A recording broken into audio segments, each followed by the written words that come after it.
Hello and welcome to the Tifo Football Podcast. I am Joe Devine and I'm joined now by Alex Stewart.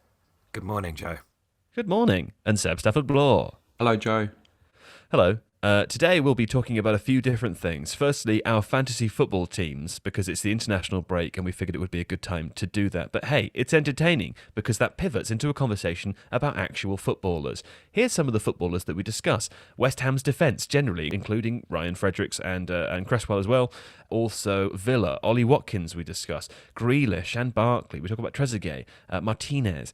Then we move on to Brighton. We talk about Neil Maupay. There's a bit of an artistic experiment as part of that segment too, which is very exciting. Rave reviews.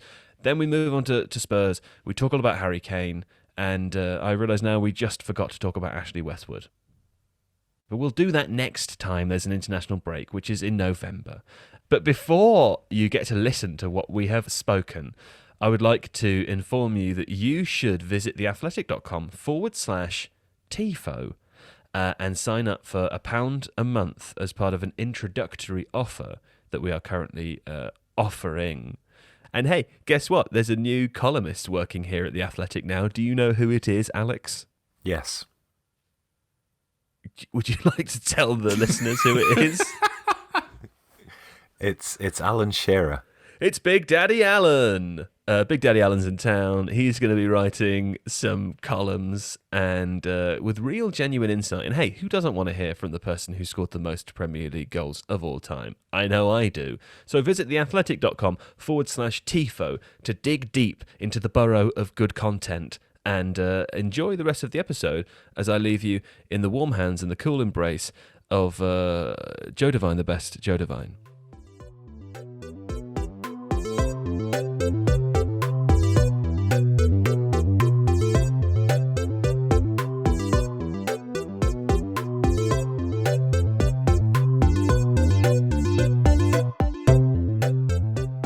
Okay, let us begin with discussion of our fantasy football teams. We told everyone that we'd keep you updated. We figured that the international break was a good time to do that because I don't know about you, Alex, or you, Seb, but I have literally no idea what's happened since the last Premier League game week. If I hadn't turned the telly on by accident when England were playing Wales and Calvert-Lewin was scoring a header, I wouldn't have even known what the fixture was. So it feels like a good time to talk about fantasy football. Seb, I think I know that you are placed worst of the three of us. Would you tell us how many points you have at this point and what your team looks like, what the successes and the weaknesses have been? I tell you what, I'm going to start with the successes because it's a much, much shorter list. And I very loudly and very publicly tell anybody who will listen that my team includes Son Heung-min and Dominic Calvert-Lewin. Obviously, did you have Dominic Calvert-Lewin from the first week? I've had both of them from the first week. Yeah. Okay. Well, see that's a good thing. That's a good. You get to claim extra credit for that. Well, and also if I leave it there, then most people would think I'm probably nationally in the top 10 because that's what I thought until you told me about the rest of your team. Yeah, because then you also find out that I've got Ender Stevens, Lewis Dunk, Adama Traore, and Raul Jimenez. Jimenez has scored, but Traore has started very, very slowly. Lewis Dunk. Brighton are conceding some goals. They have won the clean sheet, but obviously the big surprise is probably Sheffield United. Nil points so far. Nil goals, right? Nil goals and no, they've got one goal. They scored. One goal. David McGoldrick scored at Arsenal. Alas, I do not have David McGoldrick in my side, but I do have Ender Stevens, and I have not had much production from either fullback at the moment. Tell you what, that was a nice goal, wasn't it? I remember it now. Very nice goal, but very nice goal. For the sake of fantasy football, it did not matter to me. And how many points do you have overall? In total, I have 186. Okay, I'm very much looking forward to the next international break to see if I can make an even bigger gap. Alex, let's go to you. Tell us about your successes, your failures, and your overall points. Overall points, I'm on 195. Six. Yeah, I know. I just want to point out that you're the guy who knows everything about football. Yeah, I don't know. Beating this you. is the first time I've ever played fantasy football, though, and I keep forgetting to do stuff. So I've had Salah from the beginning, who's on 41. I've had Calvert-Lewin from the beginning, who's on 37. And Alex McCarthy as a goalkeeper's on 17, which is quite good, I think. The failures, I started off with Ben Davis and Doherty, which is not ideal. But I got rid of Doherty, and I brought in Lamptey and Cassinier. This last week was bad because I had 2 Liverpool defenders, obviously, and they didn't do so well, which I would argue is kind of a surprise. Also, one was your captain, I think.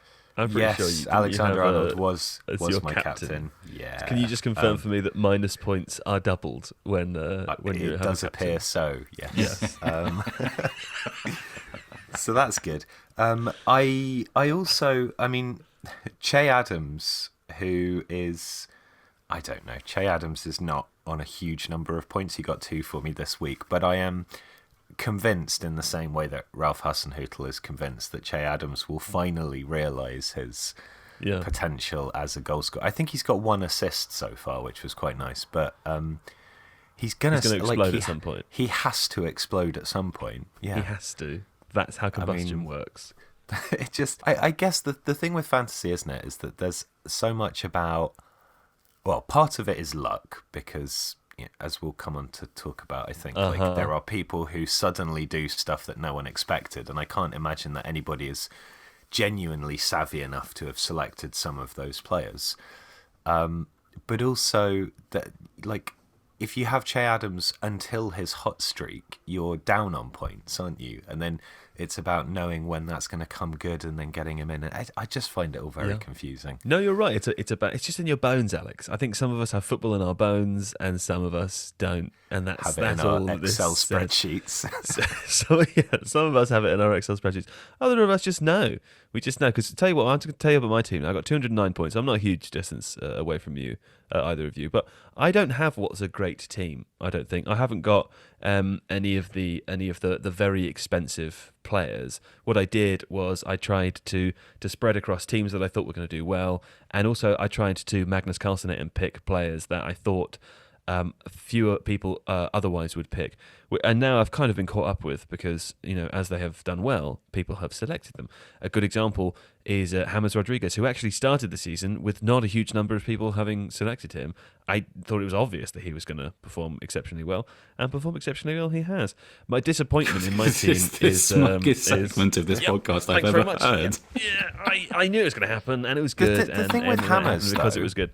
Yeah, is I having looked at Hammers, and we did that video on him and everything, what I wasn't expecting him to do was contribute assists, because I thought he would play deeper. And this is a buy-in when they've got better players playing forward. I mean, there's no way you buy James Rodriguez for Everton and then you play him deep enough that he doesn't contribute assists. This is no way. Also, they brought in Alan and Decore, so that was never going to happen. I know. I know more about football than you.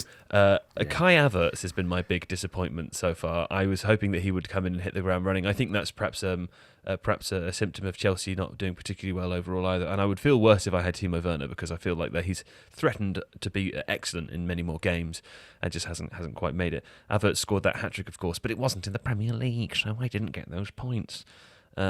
I have had to recently make my 3rd substitution, which it was driven by one injury to Alisson. So I've replaced Alisson with Martinez, and also Anthony Martial and his red card. He hadn't really done much for me beforehand either. In fact, my 2 Man United players, Martial and Fernandes, both haven't really done a huge deal for me.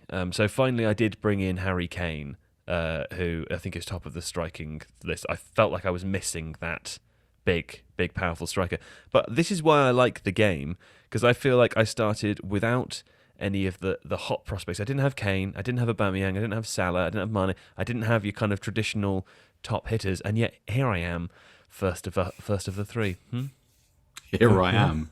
Here I am. Take me as I come. While we're talking about disappointments, I want to take issue with some of the advice that we sourced from The Athletic, actually, because I'm pretty certain a couple of months ago we had James McNicholas on the pod telling us that William Saliba would be the cornerstone of the new Arsenal defence. into my fantasy team, William Saliba went, and not even a minute's worth of football since. Well, that's what you get for selecting uncertainty, isn't it? That's but I've made a season-long commitment, and he will stay as my third substitute until such a point when he becomes useful. I had Ruben Vinagre at Wolves, who I think is he's a great left back. He's a really exciting player, and he's gone on loan to Olympiacos, which is hardly a vote of confidence in him or my selection of him.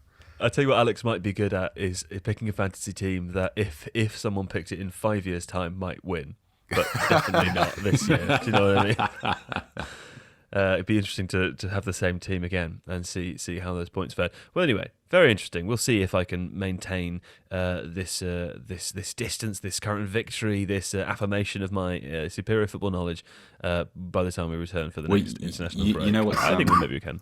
I think we would just add in quickly because I've just been looking at other performers in the Tifo League, and Joe, you're technically in third place behind Ali. What's that? Sorry. No. Yes, you are. No. Yes, I'd rather we didn't talk about that. We are going to, because we're going to introduce new characters to the podcast. Ali, who does our social media, is leading the way with about 230 something, and in second place. Ali, who we just hired. Yeah. Well, so I'm sure he's still within his probationary period, so maybe I'm sure there can be some kind of mutual termination there.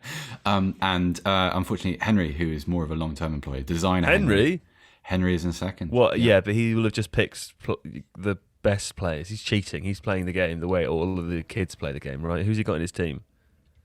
I can't tell you between game weeks at the moment. I can only tell you how he's performed. Okay. Or I haven't worked out how to find out. How many has he got? How many points has he got? 223.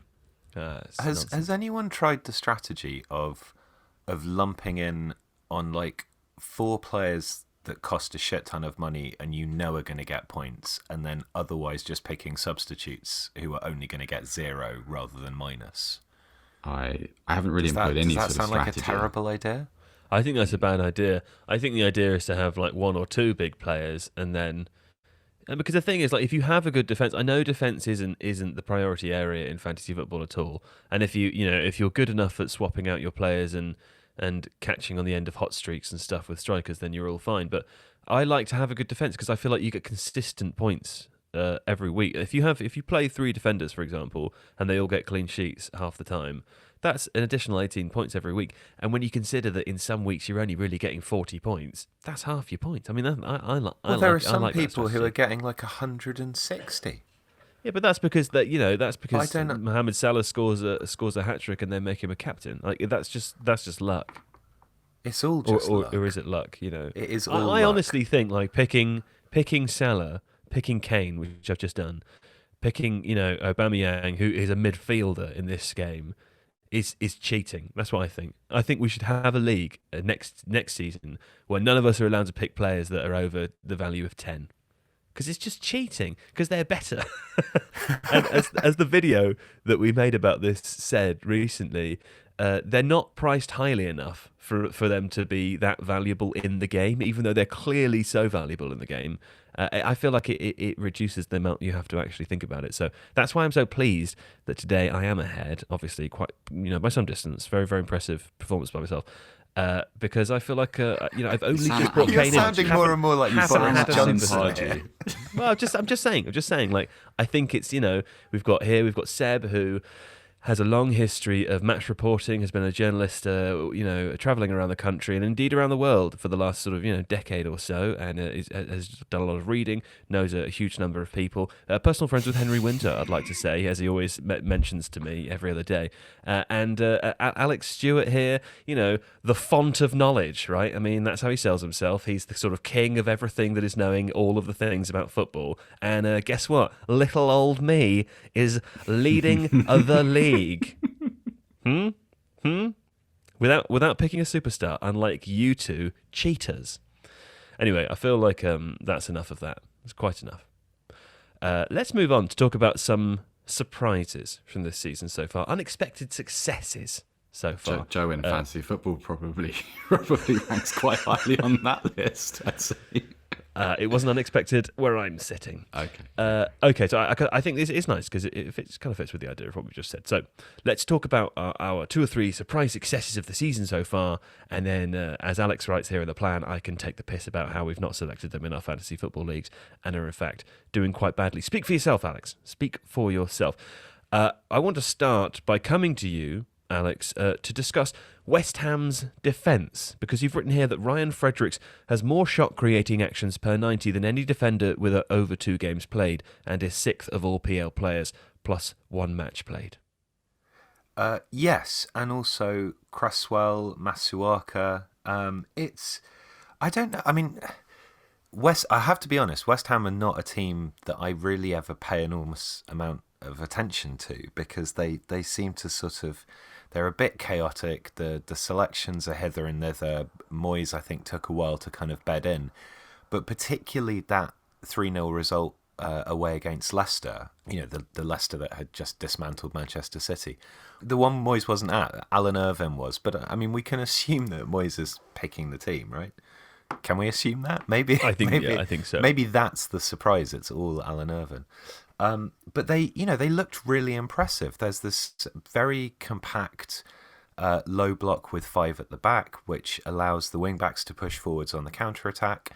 Declan Rice looks like a different player for West Ham than he does for England. He's more progressive in his passing. He's better at carrying the ball forwards. Souček has been fantastic, and I think part of the reason that West Ham defence is playing so well is because they have a genuinely good double pivot in front of them in Rice, who's more of a holder, and Souček, who's more of a box-to-box midfielder. And then they've got this pace out wide with Fredericks. Kufal played, I think, against Leicester, but the point still stands. And they're just looking quite good. They press high, they press aggressively. Fornells particularly is good at that, but also Mikel Antonio. So it's very much a kind of defend from the front and then spring forwards. And against Leicester, it was hugely successful. But that's a surprise to me. I think many people expected that West Ham would be relegated this season, because it just seems kind of season after season those adjustments aren't made. But Seb, talk to me a little bit about West Ham, because in fact something interesting came out of a discussion we were having last night. We are working on something relating to the new proposition from Manchester United, Liverpool, and Rick Parry to change the structure of English football, quite significantly so. There is, as part of this, a new rule which says that, or would say, if it ever came into effect, that the 9 teams that have been in the Premier League for the longest period of time consecutively would have special voting rights. West Ham happened to be one of those teams, along with Everton, Southampton, I believe, and the Big Six. What struck me yesterday, and by the way, I do not direct this at all at West Ham United supporters, who I feel immensely sorry for a lot of the time, but if this were to happen, and there's certainly no reason to say that it definitely will do, but if it were to happen, I just feel like West Ham have been so lucky to walk into that big stadium, which theoretically increases the value of the team overall, right? Not to say that that's a lucky thing for supporters who don't seem to particularly enjoy it. But also, if this proposition were to go ahead, also to walk into a special voting benefits for having a team which the ownership seems to do a quite poor job, in my opinion, of aiding in almost any way. Yeah, I mean, I think that's almost quite generous, Joe. The stadium is the worst football stadium I've ever been to. It's truly terrible. And West Ham fans would say to you, they were sold the dream. The Athletic actually did some really good coverage of the decade under the current ownerships, and what has been achieved and what was promised, and what the fallout has been as a result of the disparity between those two things. They would be very fortunate, but I think that what seems to have, obviously we talk about what they pay for the stadium, what they pay to occupy the Olympic Stadium, and their potential to kind of drift into one of those long-term stakeholder positions should that proposal come to pass. What I think West Ham fans would say to you is that they have actually traded away an awful lot to get those things. No, I completely agree with that. No, I know you know that. I just the thing about them is that West Ham, to me, they're almost a club without a trajectory. They are a club who each year they get to a transfer window, and up until very recently, they would try and sign the most famous player they could afford, regardless of whether that player was really a particularly good fit for the club or the side. They do baffling things like they trial a director of football model, but they allow a head coach to essentially appoint his own boss. And then when it doesn't work, you hear one of the owners talk about how, a director of football system just doesn't work, so we've gone back to just give it to David Moyes for a couple of years. Right. There's no order. There's no. But this is what I think I mean. I think I mean that the ownership have been exceptionally fortunate and would be exceptionally fortunate if this were to happen. The stadium, from a fan's perspective, obviously is closer to a disaster than it is a success. But the stadium does increase the value of the football club, and that just fell into the laps of those owners, right? As this proposition could also do. Absolutely, and also if you look at some of the clubs that are not on this list, some of the shorter term inhabitants of the Premier League, and you examine some of their processes, I think I probably would reference, someone like Brighton, for instance. Do Brighton as a football club make a lot more sense than West Ham? Yes, definitely, because the way they do things seems to come with a degree of logic, which has so far been absent at West Ham. So I couldn't agree with you more. I think that what I will say would be scant consolation to any West Ham fans, because I don't think I've spoken to a West Ham supporter who likes the London Stadium experience, or who wouldn't, given the opportunity, go straight back to Upton Park. I have endless sympathy with them for that. Additionally, things like long-term partnership stakes and being a long-term stakeholder, and also having kind of guaranteed voting rights. They're good things. You'd want them. Whether you care about them as a fan, I don't know. And also, on the footballing stakes, we've drifted a little bit. West Ham has surprised me too. That Leicester result was absolutely stunning. The Wolves game the week before, I think people watched it and thought, okay, this is one of those oddities that the Premier League was at that point prior to the Villa Liverpool game. It was still throwing up strange results and kind of performances that you thought were kind of being overly influenced by fatigue. But actually, you look at what has been done and the way West Ham are playing, and it suddenly looks a lot more credible. It's very dangerous saying things like that about West Ham, because within a week or two, with a little bit of hubris, with an owner talking on social media, getting all boasty, as has happened several times in the past, that there's never not a 5-0 battering around the corner. But at the moment, I agree with Alex. I think it looks healthy, which is a really strange thing to say about a club that off the field, there are still supporters' protests going on. Well, there would be if people were allowed to gather. There's still a lot of very strong anti-board sentiment hanging around, and yet the team is playing brilliantly. Well, let me ask this. A team that wins 2 of its first 4 games, 6 points already, presumably the aim for West Ham before the season began would have been to avoid relegation, right? That's a realistic aim. It's a good start, right? How often do you see teams that do end up being relegated getting results like this early on? Well, it can sometimes happen. I feel like, because of the nature of this season, it's a little bit of a trick question, isn't it? Because all of the wisdom that we've gathered over the last few years, over the last few decades even, doesn't really count for anything, because you can't trust any of these sequence. Yeah, everything is a little bit mad. What I'd say is that I don't think I've seen anything above pitch level that convinces me that something silly can't happen at some point. Sure. And that's quite a West Ham quality.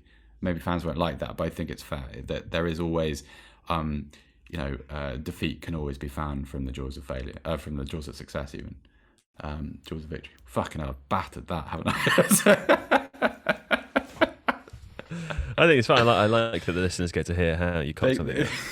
Let's try and be a bit more elegant with that. They can fuck things up. That's how I put it. That's my most. That's as concise as I can be this morning. I think that's about right, because I just spent a while scrolling down the Tifo Twitter feed to find our Premier League predictions. Seb, I hate to say that you placed West Ham in 20th place. So I still have confidence in that. That's my William Saliba. That is Alex in 19th. Alex in 19th.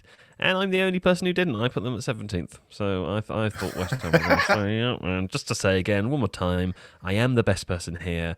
And let's move on to talk about Aston Villa. Alex, I was delighted to see that this had entered into the plan. Aston Villa, Ollie Watkins, second only to Dominic Calvert-Lewin, the god for non-penalty XG per 90. Jack Grealish is mentioned here too. I'll let you go through those stats. But the one I'm pleased about is Martinez having the best post-shot XG plus minus in the league, because when I removed Alisson due to injury from my fantasy team, I brought Martinez in from the eye. And then when I read your thing, I thought, hey, my eye is like Alex's thing. Yeah. Your eye is like my thing. That's right. I don't really know what to do with that. Yeah, I'm a master of words. I think this whole conversation is caveated, like Seb said, with the fact that this is the oddity season. If last season wasn't odd enough with the way that it finished, the way that this one has begun, with this insane number of goals per game and so on, it is particularly unusual. And there is literally nobody on earth who foresaw the 7-2 result. So, I think obviously. Well, I wonder what kind of odds you would have got on that if you were that way inclined. Must have been, I don't know. I mean, it would have been shorter than Leicester winning the title when they did, but probably not by much. But the thing with Villa is that we looked at Villa last season.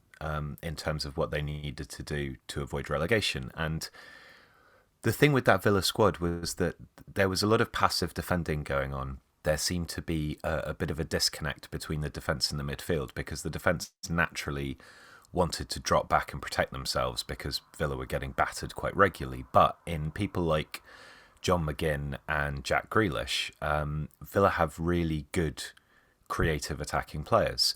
And I think what's happened this season is that the defence has pushed up a little bit further, with Martinez giving extra confidence. That really is a phenomenal signing by Villa.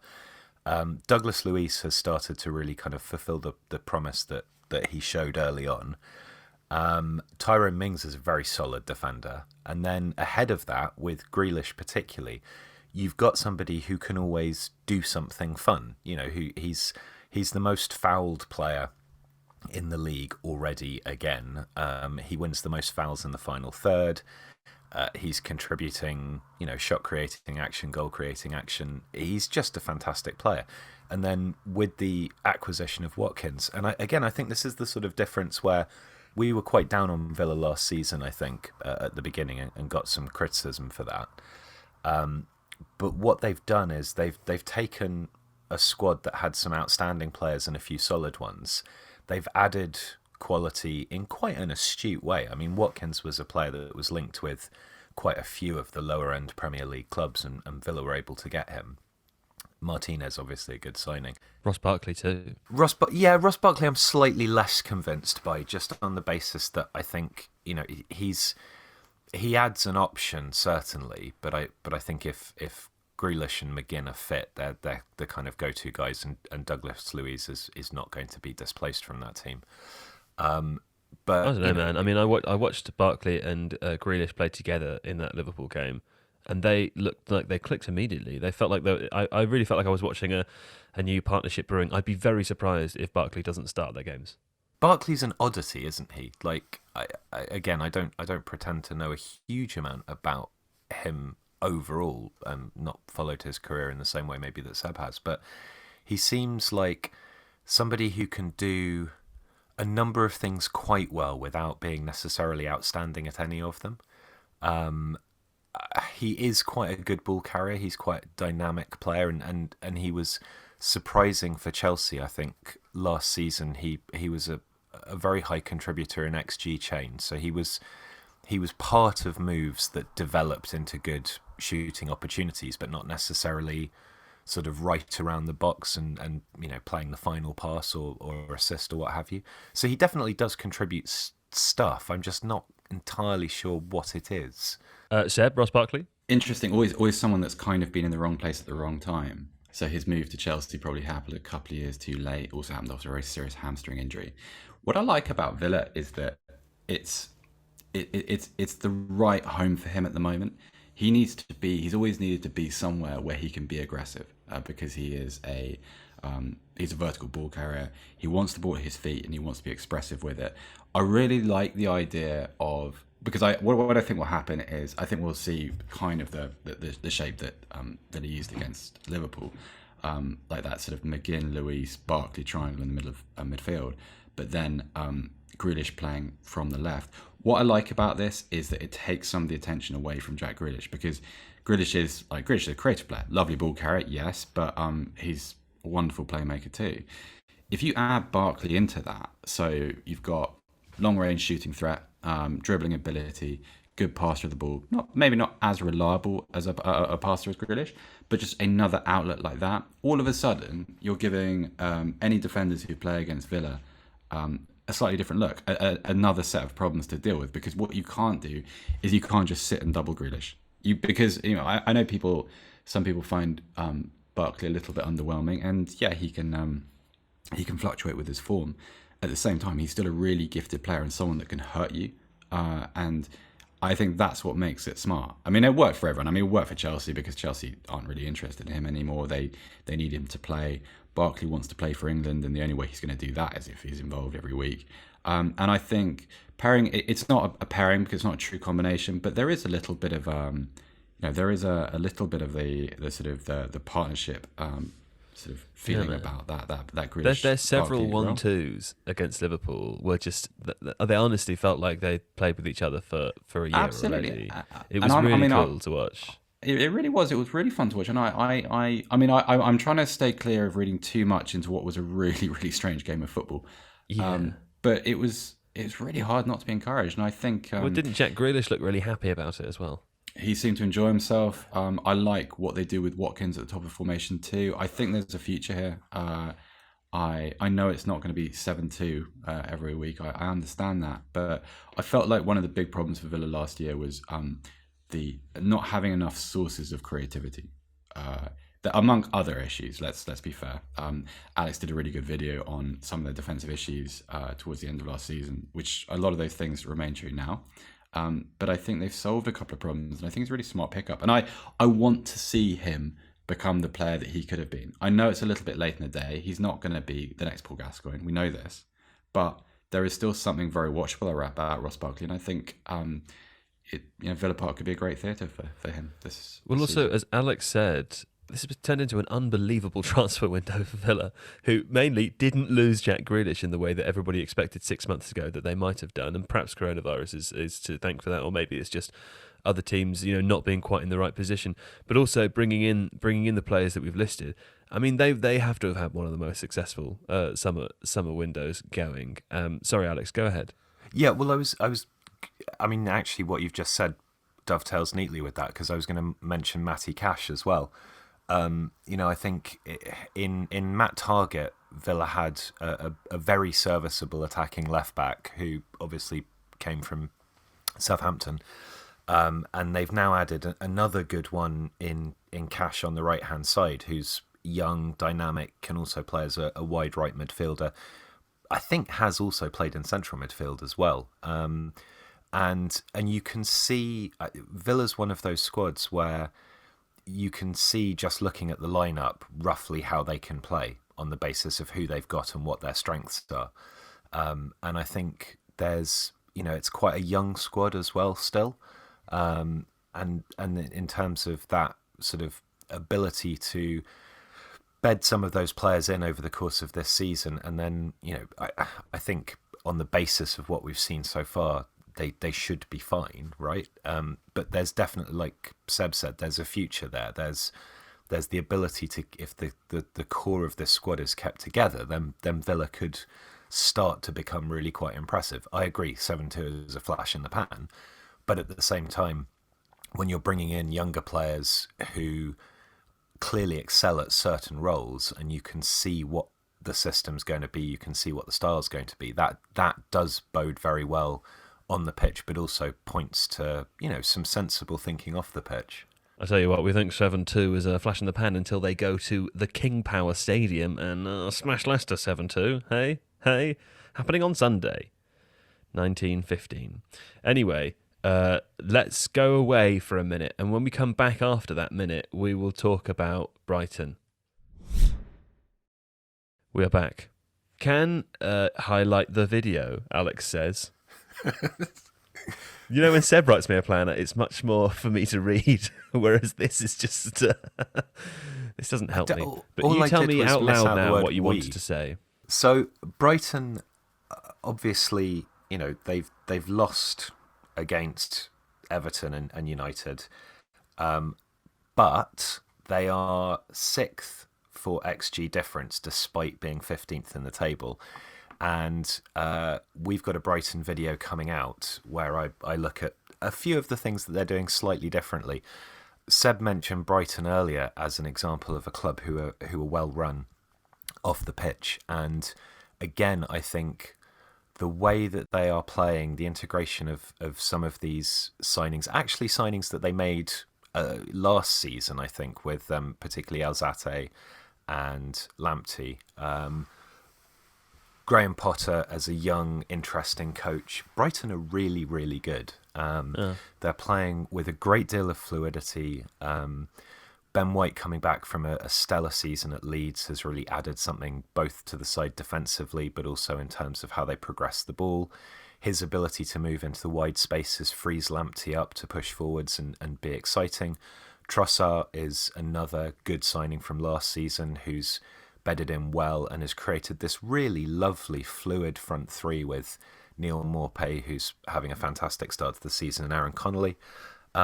Brighton are great. They're a really fun side to watch without necessarily any kind of massive name players. They're not the sort of a team of household names, but there is something very, very good happening there, I think. I tell you what I would like to do is I'd like to try something for you now where I try to express how the way that I think Neil Maupay plays, only using the word Neil Maupay. What do you think about that? Okay, I'm going to need silence to do this, but this is how I. This is how something I you should feel have like told us about before we started the podcast. Well, hey, give me a plan with some gaps in it, and this is what happens. This is like Jazz Odyssey from Spinal Tap. We're just. I'm going to need some silence. How are there gaps in this plan? I don't know. Plan is comprehensive and has numbers in it. Yeah, but be quiet now, because I'm going to need a little bit of time. I'm going to need you not to interrupt, okay? And also, there's a few different phases of play. So when I start with Neil Maupay, Neil Maupay, Neil Maupay, Neil Maupay, that's just one. That's just one of them, because obviously you've got that kind of floaty Neil Maupay, and then you've got Neil Maupay, Neil Maupay. That's Neil Maupay as well, and also Neil Maupay, in the 6-yard box, of course. Neil Maupay, Neil Maupay. And that's Neil Maupay, in with just the words Neil Maupay. I feel like that's a very accurate description of how he plays. I don't think I need to use any more words to explain that, so I'll pass it on to Seb now. Yeah, just a reminder that we're kind of coming up to award season for podcasts as well. So if anyone wants to remember and nominate that little segment when the sort of the FSA voting comes up, that would be greatly appreciated. Neil Maupay. Neil Maupay. You know what? I reckon. I mean, Alex, right? There aren't any household names there at the moment. I think Yves Bissouma could become a household name at some point. Yeah. I think that's a really, really good player. Like his first season in English football, there was sort of a few impetuous moments. And this season he had that. I'm not even sure how you describe the kick that resulted in the red card. Like it was something. It was like a kind of. Do you remember the scorpion kick in the face, wasn't it? Yeah. Do you remember the special move from Ryu and Ken in Street Fighter 2? the sort of the spinning roundhouse. It was a little bit like that. But he looks a really, really complete midfielder. I really like him. He's so good, isn't he? He's so good, and also like one of the things about that Everton game. I know they lost, and I know they conceded 4 times, but they were still really good on the ball. They retained possession quite well. They had a few defensive moments which weren't so great, and Rodriguez picked them apart a little bit. But they just look a little bit more mature with the ball. Like it's not sort of when a lot of teams are newly promoted into the Premier League, you feel like a lot of their phases are quite panicked, are quite rushed, they're sort of designed around getting from south to north as quickly as possible, or back behind that, protecting their goal as quickly as possible. Brighton now seem to have the kind of like have lost whatever inferiority complex a lot of teams bring up with them when they come from the Championship. They're now just a footballing side, not as good as Everton, but at the moment on the basis of the league table, very few teams are. but just really impressive and really, really fun to watch because there's so many little stories inside that first 11, so many little sort of developing partnerships, and they're just a fascinating little subplot to the season so far. I love them, and also Adam Lallana's been injured a lot, hasn't he? So it'd be great to see him has. come back into the team more too. I feel like that could really push things on in terms of clinicalness. Yeah, I think Seb's right in terms of there are no household names there now, but you can, again, like we said with Villa to a degree, although probably more so with Brighton. I'm not sure Ben White is a household name. I think he is after the summer. He was linked with clubs, but I think he was still quite an unknown quantity because people who pay lots and lots of attention to the Premier League don't necessarily pay attention to the Championship. I think it's quite easy to know of Ben White without realising just how good he is. But with him, with Lamptey, Basuma, Aaron Connolly last season was one of the best players for non-penalty XG per 90, but didn't play very often. Lewis Dunk is a very, very solid and capable defender. That there are players there who, if Brighton continue to have a good season, and I think they will come better, that their results, like with the Everton game, as Seb says, Everton are playing fantastically at the moment, but Brighton should improve on the basis of how they're doing. And that will be realised in the results. If they can keep the core of that squad together, then that it is the sort of team that I think next season potentially will have players that everybody's interested in. Or they could win the league. Or they could win the league. And I think Seb's absolutely right.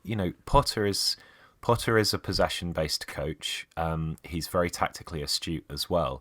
And he clearly has given them the confidence to play out from the back, to get these nice rotations going, to get link-up play going. That front three is really fluid and lovely to watch. As you so eloquently expressed, Joe, I think, with your Neil Maupay section. So yeah, I mean, they're great. They're more. They're almost as fun to watch at the moment as Everton are. Almost, yeah. Do you know, I just love Neil Maupay so much. What was the game? Was it Arsenal? Was it Arsenal last season? Yes, when they had yes. the sort of spat, and I just loved that because not that I dislike Arsenal particularly, but when there is a lot of squaring up, and there's no violence, and it's all kind of pantomime and body play, and not body play. That sounds like a different. But weird. What I mean is, the shaping of body, the peacocking of men. Neil Maupay just laughed in the face of Xhaka and of several other Arsenal players. I just found it so. Was Guendouzi alluring. Involved? It was Guendouzi. It was Guendouzi. That was the Guendouzi game. That was the Guendouzi game that sort of put the final nail in Guendouzi's coffin. Right. And he's now off on loan in Germany. He was so Jack Shore about it, and I just think I just like him. I think I want to be his friend. Is what I'm saying, Neil Maupay, and I will say Neil Maupay more. But for now, let's move on to talk about someone who is not Neil Maupay but does have more fantasy points. It's Harry Kane. Kane is the top player in the league for actual assists and expected assists per 90. Why? What's happened? Well, what's happened is that again, there's the slightly freak result against Southampton where Southampton maintained this absurdly high line and Kane just played the same pass to Son Heung-min, I think 3 times, maybe even 4. I was wondering if it was more like existential than that. Has he realised that he's not going to hit Big Daddy Shearer's top number, and so he thought, I don't care anymore? I think in terms of the way that Spurs, and Seb will probably be able to answer this better than me, but I'll have a quick stab at it. With Son and Moura, Spurs have got 2 very quick, strong players that can cut from outside to in.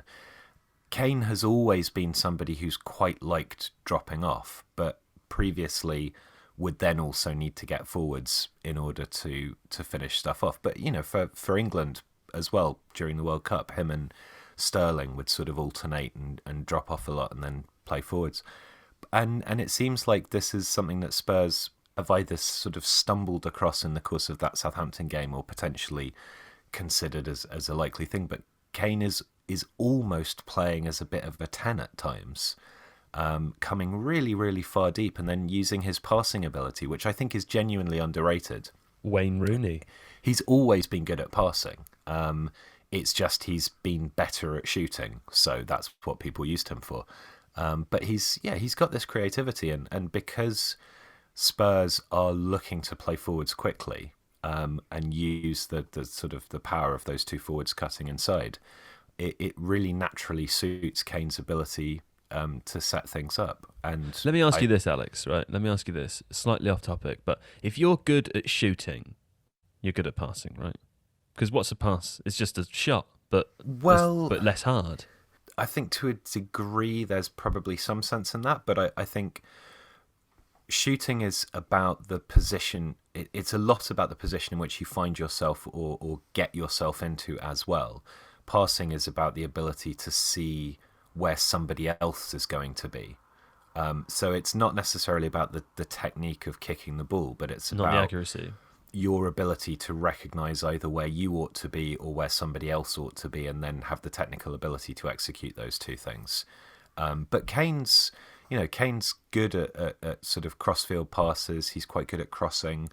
He's got more to him than just being a striker, and I think he's found for the time being, and this may be a good way of him conserving himself in terms of injuries and stuff. If he has to be less dynamic and less robust in the box and try and carve space out for himself against defenders or rush forwards at pace to try and get into the box on the end of opportunities, he can use his other abilities to set those players up and protect himself a little bit more. Quite good at swearing as well, isn't he, Seb? Really good at swearing, according to the Amazon documentary. Really, really good. Let me just add something there, because I think it's important. I think Jose Mourinho's owed a little bit of credit here, because Alex is quite right. Kane has always had this in his game. So one of the most familiar automatisms of Pochettino's football was to drop Kane into a kind of space on the touchline, left-hand side, receive the ball, and then whip a crossfield pass, a switch of play to a fullback on the other side. It was a kind of little mechanism Spurs used to kind of to change their gears, basically. What Mourinho seems to have done is, with the absence of Christian Eriksen, has gone a lack of properly penetrative passing ability. Like, they've got players that can play the same kind of position. So they've got attacking midfielders, players that can carry the ball. What they don't have is kind of the weight of pass. And so what I think Mourinho has done is just stress the need for Kane to play some of those, to fill some of those roles within a game, and to kind of to almost moonlight between being a forward and a kind of a creative playmaker.